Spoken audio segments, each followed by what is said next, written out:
Bismillahirrahmanirrahim. Assalamualaikum warahmatullahi wabarakatuh. Berjumpa kembali bersama Pak Gunawan dalam mata pelajaran biologi kelas 10. Alhamdulillah hari ini kita akan membahas mengenai ruang lingkup biologi bagian pertama. Biologi berasal dari dua kata, yaitu bios dan logos. Bios itu artinya hidup dan logos itu artinya pengetahuan. Jadi biologi adalah ilmu yang mengkaji dan mempelajari tentang makhluk hidup. Jadi biologi ini merupakan ilmu pengetahuan yang paling dekat dengan kehidupan. Biologi merupakan bidang ilmu yang luas, bagian dari IPA serta berkaitan dengan ilmu-ilmu yang lain. Contohnya fisika, kimia, dan geografi. Biologi termasuk dalam ilmu sains. Sains berasal dari kata Latin, yaitu scientia yang artinya pengetahuan. Sains adalah ilmu pengetahuan tentang fenomena-fenomena atau kejadian-kejadian di alam untuk mempelajari alam apa adanya. Ciri-ciri ilmu pengetahuan alam atau sains termasuk biologi yaitu: 1. Objek kajian berupa benda konkret dan dapat ditangkap indera. 2. Memiliki langkah-langkah sistematis yang bersifat baku. 3. Dikembangkan berdasarkan pengalaman empiris atau pengalaman nyata. 4. Hasil berupa hukum-hukum yang berlaku umum dimanapun diberlakukan. 5. Hasilnya bersifat objektif atau apa adanya, terhindar dari kepentingan pelaku atau subjektif. 6.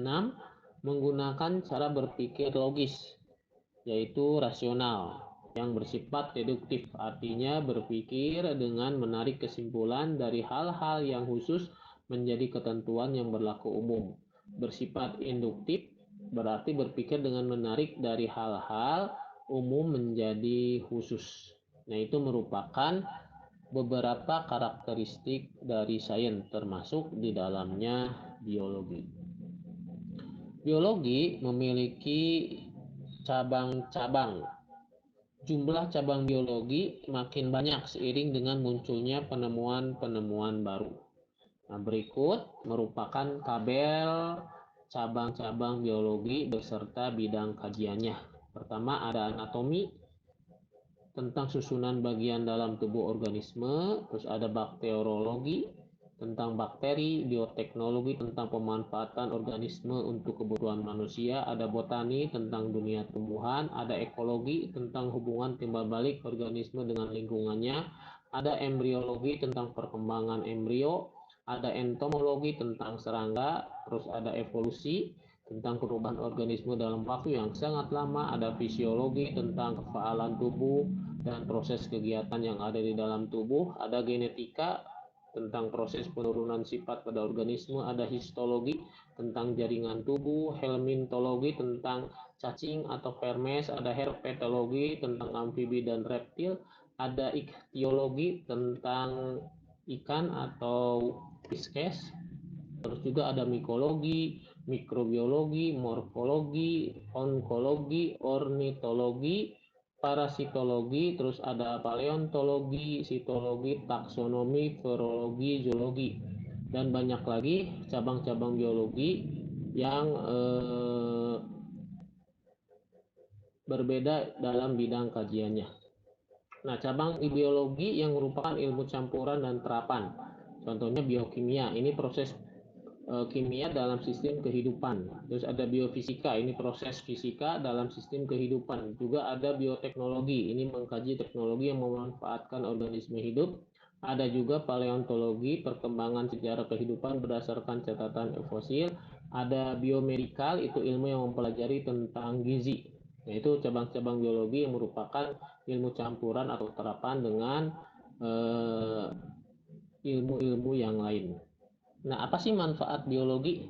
Manfaat biologi, pertama dalam bidang pertanian, itu penemuan bibit unggul dan pola pemupukan yang sesuai dapat meningkatkan produksi pertanian.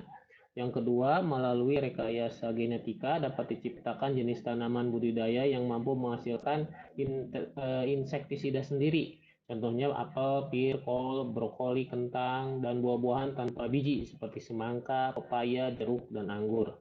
Yang ketiga, melalui teknik kultur jaringan tanaman unggul dapat dibudidayakan atau diperbanyak dalam waktu yang singkat.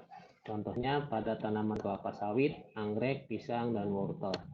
Selain itu ada bidang industri makanan. Ini pemanfaatan beberapa jenis mikroorganisme dalam industri makanan. Ini dipelajari dalam ilmu bioteknologi terapan bioter, sehingga makanan yang dihasilkan bersifat tahan lama, memiliki rasa yang disukai, serta memiliki nilai ekonomi yang tinggi. Contohnya seperti nata de coco dari sari kelapa, roti, keju, tempe, tape, kecap, dan anggur. Dalam bidang kesehatan ditemukan metode transplantasi atau pencangkukan organ bagi seseorang yang mengalami kerusakan atau disfungsi organ tubuhnya. Yang kedua, dengan dipelajarinya berbagai macam virus, virologi membantu manusia untuk menciptakan berbagai macam vaksin dari virus itu sendiri. Contohnya seperti sekarang dalam pandemi virus corona itu banyak sekali negara-negara yang menciptakan vaksin, ya vaksin-vaksin. Nah itu untuk mencegah atau mengobati penyakit karena virus corona ini. Ada juga penemuan teknik bayi tabung membantu masalah pasutri, pasangan suami istri yang tidak memiliki keturunan. Ada juga mikrobiologi kedokteran yang telah berhasil menemukan berbagai macam antibiotik untuk berbagai macam bakteri penyebab penyakit. Bidang peternakan ini juga ditemukan teknik inseminasi atau kawin suntik yang bertujuan untuk mendapatkan hewan ternak dengan kualitas yang baik serta produksi yang meningkat. Ada juga teknik fertilisasi in vitro. Nah, ini embrio ternak yang unggul dihasilkan dari luar uterus dalam jumlah tertentu dan disimpan dalam jangka waktu tertentu pada nitrogen cair dengan suhu 196 derajat Celcius. Kemudian diimplementasikan ke induk betina yang tidak unggul dari spesies yang sama. Dengan demikian akan dapat diperoleh banyak ternak unggul. Nah, ada juga bahaya biologi selain tadi manfaat. Nah, bahaya biologi apa saja di antaranya? Bahaya biologi itu bisa dijadikan senjata biologi, misalnya kayak pembuatan mikroorganisme untuk kepentingan tertentu. Ada juga cloning yang dianggap sebagai intervensi karya Tuhan yang Maha Esa dan tidak bermoral. Ada juga transgenik, jika tidak dilakukan pengajian secara benar dapat berbahaya bagi manusia. Ada juga proyek genom manusia, akan sangat berbahaya bila tidak dapat diantisipasi kelemahannya. Dan juga ada polusi genetika, maksudnya suatu organisme yang mengalami mutasi atau mutan ke suatu lingkungan.